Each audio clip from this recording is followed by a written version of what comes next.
Next comes the concept of union and its territory. That is, India as a, earlier I told, Article 1 says, India as a union of states. We are not a federation of states. We are a union of states. So there was various debates in the Constitutional Assembly whether we should form it a federation of states or union of states. So this union can be classified into three areas. One is territories of the states, that is individual state, that is state of Karnataka, Tamil Nadu, Andhra Pradesh, these states. And we have union territories who are centrally, which are centrally ruled by the government, central government. And we have the territories that may be acquired, territories that may be acquired by the territories that may be acquired by the Indian government at any stage. Any stage we can acquire certain territories.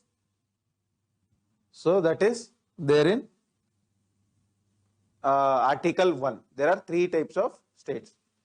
One is the states of the Indian polity. Second is the states, that is the union territories. Third is the territories which the government of India can acquire at any time. We have acquired certain territories. For example, the Bangladesh land boundary agreement. We gave certain territories and we also took some territories from Bangladesh. So next comes reorganization of states. So here there are two provisions. One is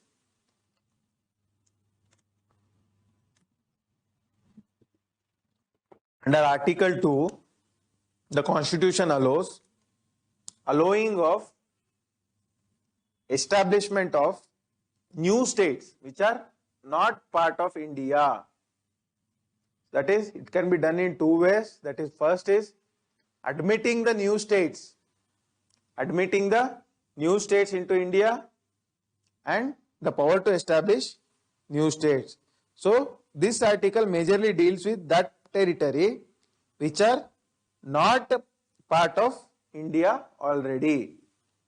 So if some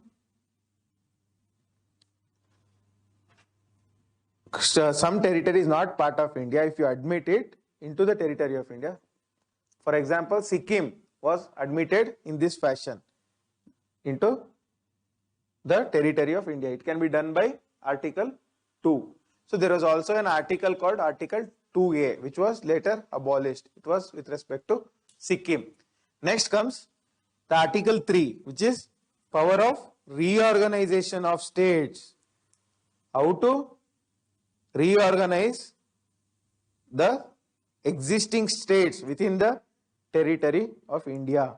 Which was the latest state which was reorganized? So Jammu and Kashmir was reorganized into two union territories. Before that, Andhra Pradesh was reorganized in 2012 into state of Telangana and state of Andhra Pradesh. So that was done by Article 3. So what is the procedure? So under Article 3, there are many provisions. So few of the provisions I am going to read out. First is formation of a new state. A new state can be formed by separation of a territory from any state. Any state, you take a new territory and form a new state. Just like how they did it in the case of Andhra Pradesh. Increase the area of any state. You can increase any area of any state. Diminish the area of any state. Alter the boundary of any state. And also alter the name of any state. For example, in 1973, the state of Karnataka, which was earlier called as a Mysore state, was renamed as the state of Karnataka. It was done under Article 3, under the provisions of Article 3. How does this work? How does this provision work?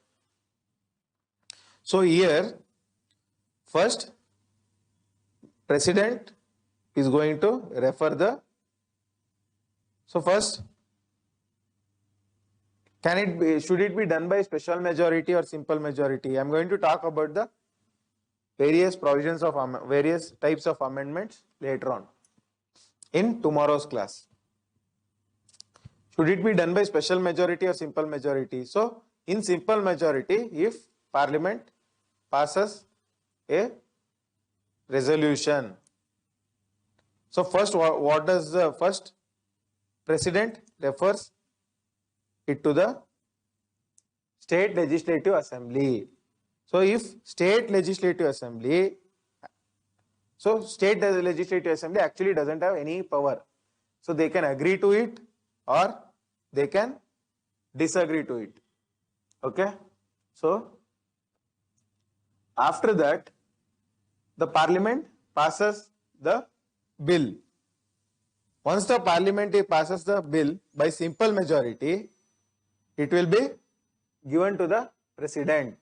If the President assents to the bill, the states stands divided. That is how the state of Andhra Pradesh was divided.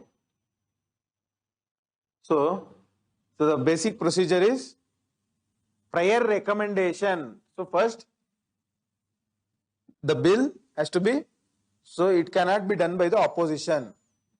So first, the President has to refer the bill to the Parliament. Before doing so, he is going to refer it to the State Legislative Assembly and wait for their opinion. Whether they agree or disagree, later on, he allows the Parliament to take up the amendment. Once they amend it, the states stand divided once the President gives the assent. So, next comes, I am going to discuss some current affairs also in the recent past, that is the exchange of territories with Bangladesh, under which act? Under Constitutional Amendment Act. I am going to discuss amendment acts in detail tomorrow, how to amend the constitution. So, Constitutional Amendment Act 100 which was done in 2015.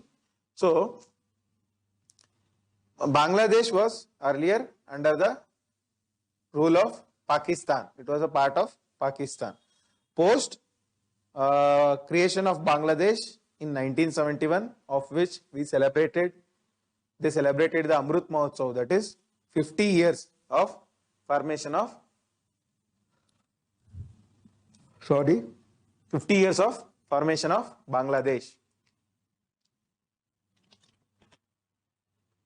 After they celebrated it, so this exchange of boundaries, it dates back to 1974.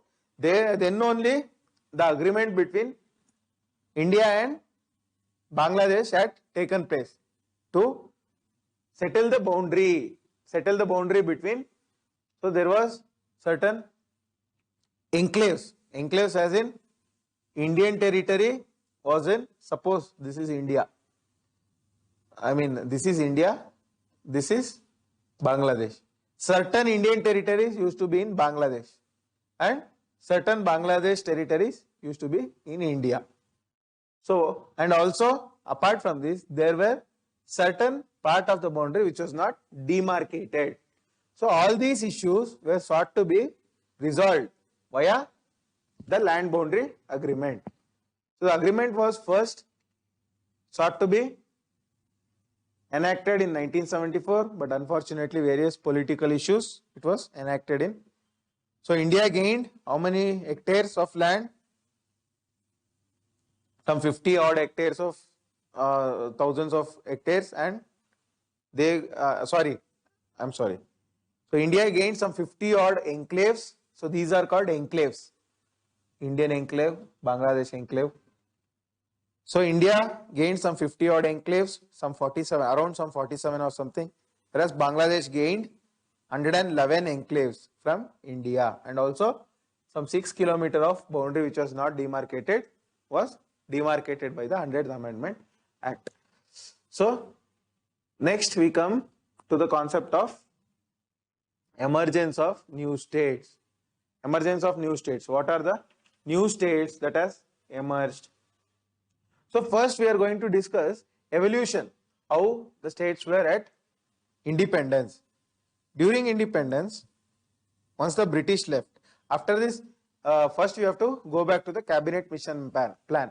So cabinet mission plan divides the states into 4 groups. I mean into 3 things. One is Hindu majority, Muslim majority, and Sikh majority. Sikh, Muslim, and general, along with princely states. So the constitution groups states into 4 categories: Group A states, Group B states, Group C states, and Group D states. Group A majorly British territories. Group B, what? Princely states. Group C, certain central commissionerates, that central cantonments like Coorg, Bengaluru, etc. And Group D states are what? The Andaman and Nicobar. Those were the sole Group D states. So after that we have, we had the princely states. So princely states were to be integrated into Indian Federation, Indian Union. So the princely states had to be integrated. So what happened? This our Iron Man of India, Sardar Vallabhbhai Patel, assisted by Secretary of Home, who VP Menon. So integrated 500 odd princely states into Indian territory. So they signed the instrument of accession except Junagadh, Hyderabad, and Jammu and Kashmir. Junagadh was integrated by plebiscite, Hyderabad by police action, Jammu and Kashmir by instrument of accession. So integration of princely states is the biggest achievement of Sri Sardar Vallabhbhai Patel, because of which there stands a tall statue of unity in where? On the banks of Narmada in Gujarat. So after this, the issue of princely states were resolved. However, everywhere there was a demand for linguistic states. So this Congress had supported formation of states based on language. 1920 Nagpur resolution supports formation of linguistic based states. Even your Nehru report supports that. Simon Commission also gives positive signals with respect to linguistic states. So later on there was a demand for linguistic states by various states, especially in South India. So Sri Potti Sriramulu dies after fasting for 63 days for the demand of Andhra state. Andhra was erstwhile a part of Madras territory. So immediately after his death, there will be widespread riots. So government of India would be forced to create the state of Andhra Pradesh in 1953. Before that, there will be various commissions. One is your Dar Commission, DHAR, Dr. D.P. Dar, Durga Prasad Dar, SK Dar. So SK Dar Commission, what does they say? They say based on linguistic principle, formation of states cannot be done. Why? Because it hampers the unity and integrity of India. So we had the example of partition, which was burning our back in the recent history. So they rejected the idea, fearing that it would lead to secession of India into various chunks. Later on, we have a political committee. So this was a commission, whereas a political committee headed by Jawaharlal Nehru, Vallabhbhai Patel and Pattabhi Sitaramaiah. JVP committee. They also say, no, we cannot form linguistic based states. However, after the death of Potti Sriramulu and formation of Andhra Pradesh, Karnataka, Tamil Nadu, everywhere, Gujarat, there is a demand for linguistic based states. So then they form Fazal Ali Commission. Who are the other members? Who are the other members of the commission? K.N. Panikar, H.N. Kunzru, Rudaynath Kunzru, and K.N. Panikar, K.M. Panikar. So they give a formula for formation of states. What is the formula? The first criteria should be unity and integrity of the country. First criteria should be unity and integrity of the country. Second criteria is linguistic and cultural homogeneity. So, linguistic and cultural homogeneity, culturally and linguistically, that particular province should be same. Homogeneity means similarness. Next we have financial, economic and administrative considerations. So, certain part of the states should not be poor and other part shouldn't be rich. So, there should be equality in distribution and economic and administrative also. So, there should be an administrative homogeneity should also be there. That is the third criteria. The fourth criteria is planning for the promotion of the welfare of the people in each state. Each state planning for the promotion of welfare of the people. Welfare of the people is the fourth criteria. So after this, the States Reorganization Act is enacted by 1956. In 1956, and there was formation of 14 states and 6 union territories in 1956. But does it end there? Various commissions is done. 1956 Act is done. So does it end there? No. There is a demand for emergence of new states. So first we see Maharashtra and Gujarat. There is a demand for from Gujaratis to form a new state of Gujarat. So Gujarat was formed in which year? In the year of 1960. And we have Dadra and Nagar Haveli and Goa, Daman and Diu, which were under the rule of Portuguese, right? So in Operation Polo, which operation was Goa liberated? Operation Polo. In that, Goa was liberated and Goa, Daman and Diu were integrated into Indian framework. So Goa first integrated as a union territory in 1961, 1962 and as a full-fledged state in which year? 1987. Then Puducherry, which was under the influence of French. So French are comparatively good people compared to Portuguese. Portuguese, we had to take a police action, whereas French handed over the territory all by themselves and left India. So 1954 Union Territory of Puducherry. Next, we have the first operation in operation of formation of state in Nagaland. Erstwhile, it used to be called as in the northeast. Your northeast. This is Sikkim. Sorry for this design of map. This is Bangladesh. This is northeast.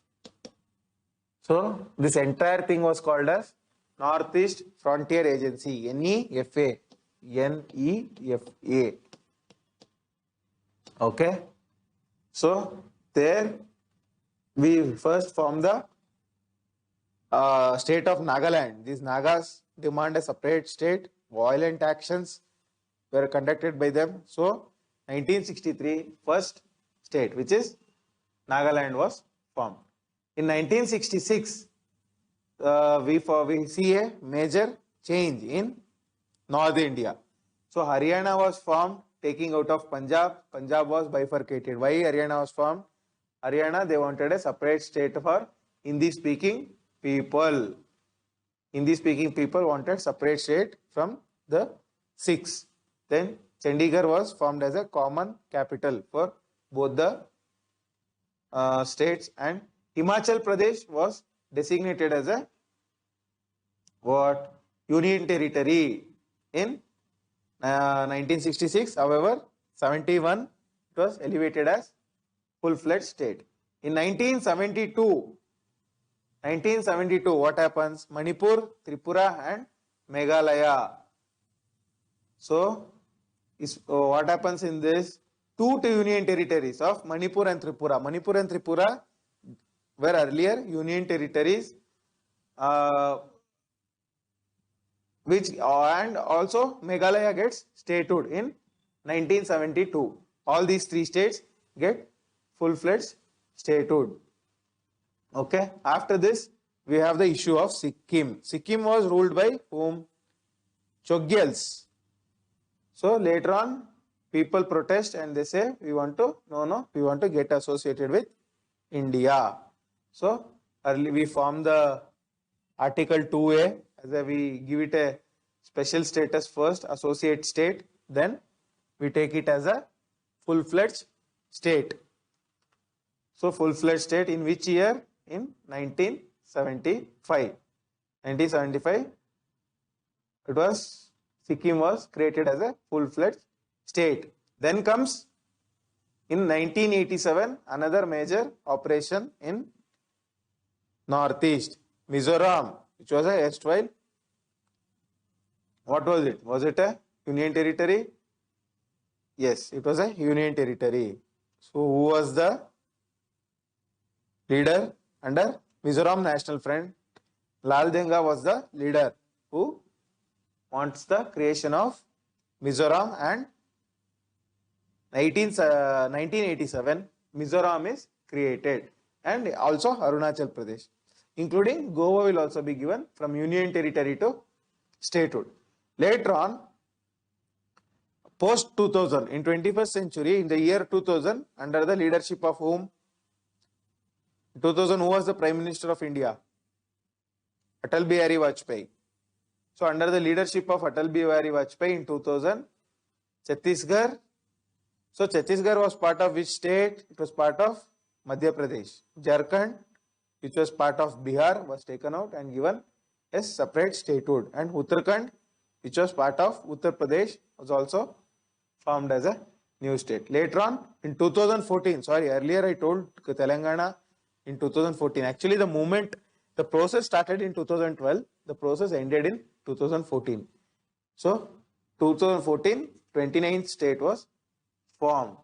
So, the recent is 2019, Jammu and Kashmir, which erstwhile had the status of full-fledged state, separate citizenship for the citizens, separate constitution, everything was divided into two territories. One is territory of Ladakh, another is territory of Jammu and Kashmir.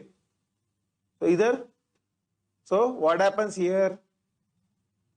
Article 370 would be abolished, Article 35A of Indian Constitution would be abolished, and Jammu and Kashmir Reorganization Act 2019, very important act because it is done just 3 years ago, not yet asked in UPSC.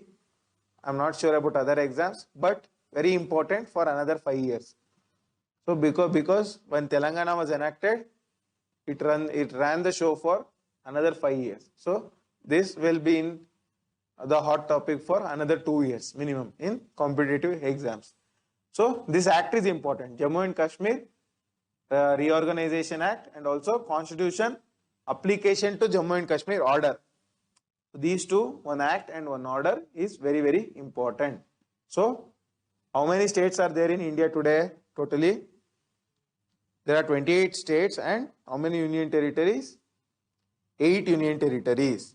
So most of you don't know Dadra and Nagar Haveli and Daman and Diu, which were two separate union territories, were merged into one in 2019 December. So most of you don't know about this information. So lastly, change of names. So Karnataka, as I said, changed its name. Madras was changed into Tamil Nadu, and Uttarakhand changed its name from Uttaranchal. Pondicherry named itself as Puducherry, and also Orissa named itself as Odisha. So we have these, everything is done by statutory acts. So what are the statutory acts? Assam has got its own act. Andhra State Act is there. Bihar Act is there. We have State of Himachal Pradesh Act, Mysore State Alteration of Name Act, State of Arunachal Act. So along with constitutional change, there are also parliamentary acts should be enacted to change the names of these states or alter the boundaries of these states or creation of new states. Okay, coming to the next question of citizenship. So basically, I would also, after every section, I would also say what are the important articles with respect to, what are the important articles with respect to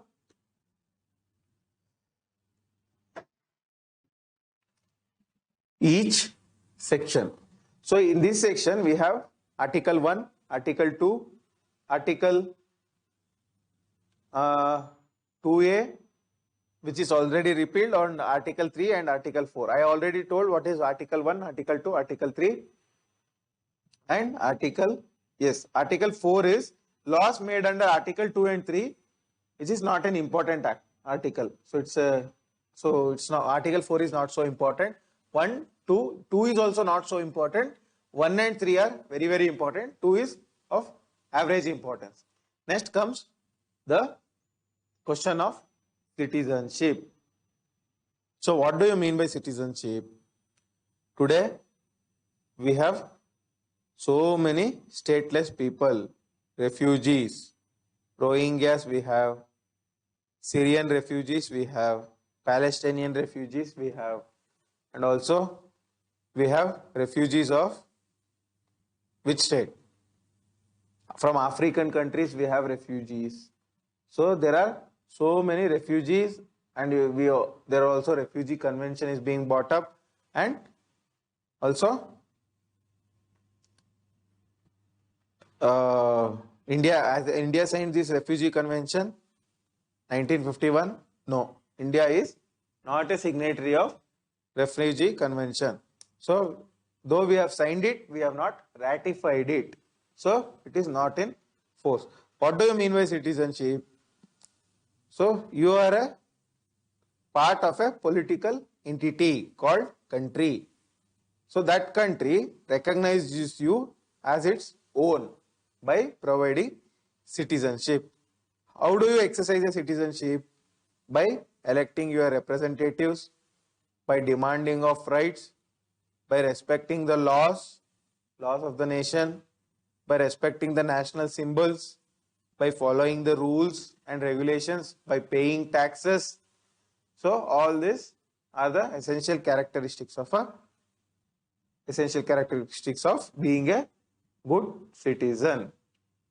So the Constitution provides certain privileges for its. So I already told what is a citizen. So opposite of citizen is being a alien from other state, not from other planet, from other state.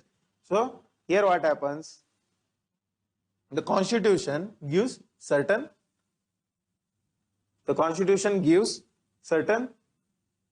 privileges to the citizens and denies the same for aliens. What are the privileges? Certain basic acts, certain basic rights, like right to equality is available for all, whereas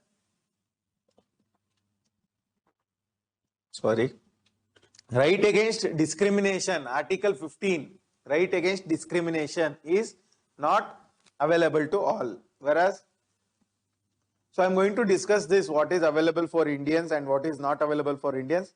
in the next class under fundamental rights.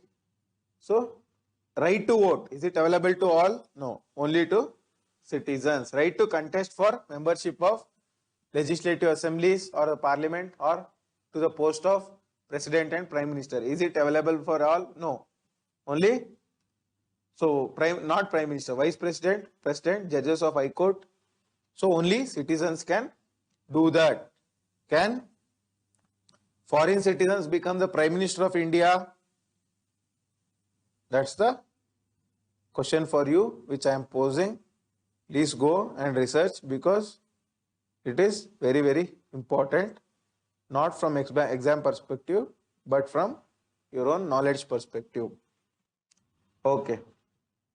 Next comes, so I have told what is the meaning of being a citizen and how significant it is. So there are various benefits and duties of being a citizen. So what are the constitutional provisions in the constitution for being a citizen? For being a citizen, we have articles starting from Article 5 till Article 11. So, what does this article speak?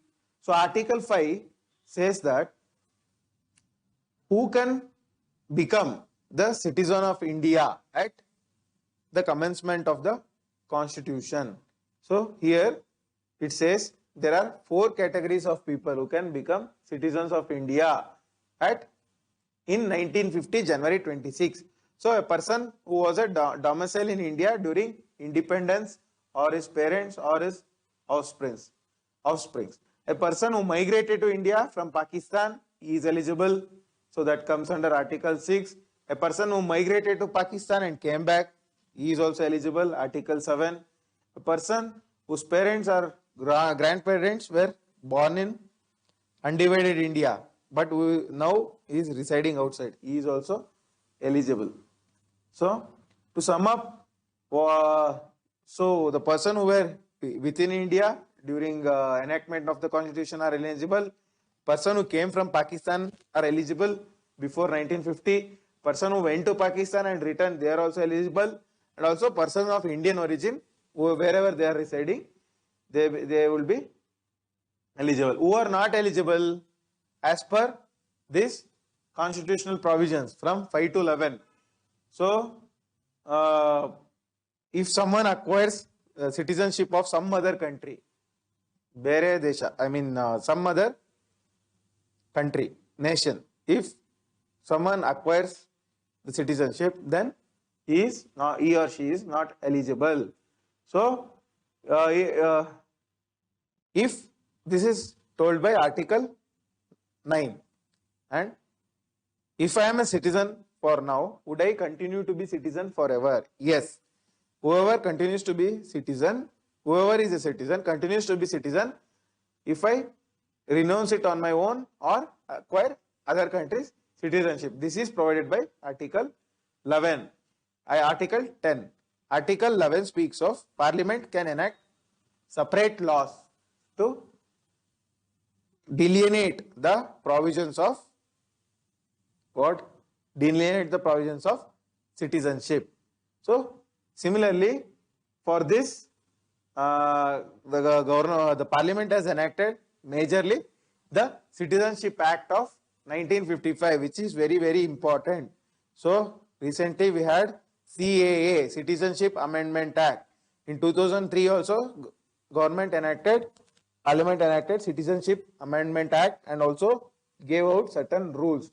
So, for all those acts and amendments and also rules, this is the Mother Act, Citizen Act of